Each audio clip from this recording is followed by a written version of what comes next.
I'm gonna line up your tube. Remember, you gotta line it up by this leg, not on the table. Right. And then we are at 10 by 12.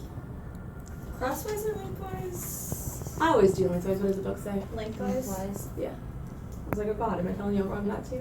Then does the knees have to be, does the picture show the knees on a wedge?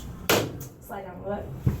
Pictures of a lot. They even showed like a lateral calcaneus on a wedge. That's not, no. Okay.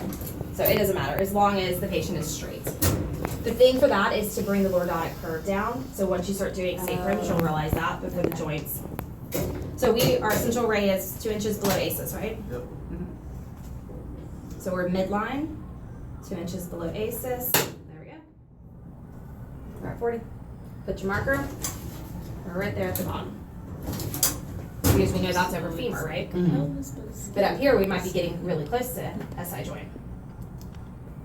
And this is the one thing that y'all have to remember is you know where ACES is versus top of crest. You know you have a little drop off for ACES. Sorry. Oh, we gotta go get you Okay. They were killing So me. those I'm are so ACES. English there. So that's the AP, so it's gonna get both of them. And then if we are doing, let's say we're doing for the right, is there a sponge? Don't roll that. No.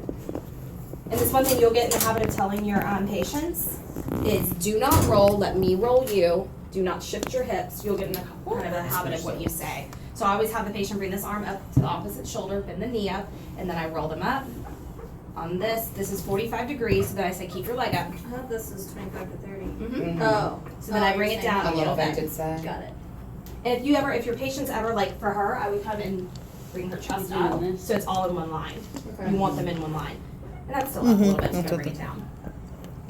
Then what's the central rate for this? 1 inch medial to the upside of the ACES. 1 inch medial to Doing the right. upside. So you're not the ace, it's just an inch. If you're gonna be Mhm. doing the left. So never have her bring her leg down. Type of side. And that's the right side, so then I put my marker bottom of the right side. Okay. Makes sense? And just keep in mind, if we're gonna collimate in or we collimate at all, that we just. I mean, I know for SI joints, I can collimate like that, because I know But where I'm they thinking, are. yeah, when we have it in the bucket. You'll get to that. Okay. And the whole thing about it, no, when you put your marker on, Yeah. like let's say that I'm right here and then I collimate in, I know that my central ray is still right there, so then you can kind of do 2 fingers, 2 fingers. Just don't even go there yet. Okay. Okay. I was like, what? That was That was a bit much. It's like if it's, Just keep at like it. here's the end of the light field. Yeah. So I collimate it into 2 fingers. So once you're on your cassette, 2 fingers, and put your marker there. You know what? That's a lot. Yeah, that's what I'm saying. That like if you keep it open, I'm gonna say, okay, you know you can collimate. Right. However, you now have not clipped it, so you don't have to repeat it. Okay. Versus, well, I Going think an back. SI joint is that small. Yeah, no way. No, now it's repeatable. So I'm saying so.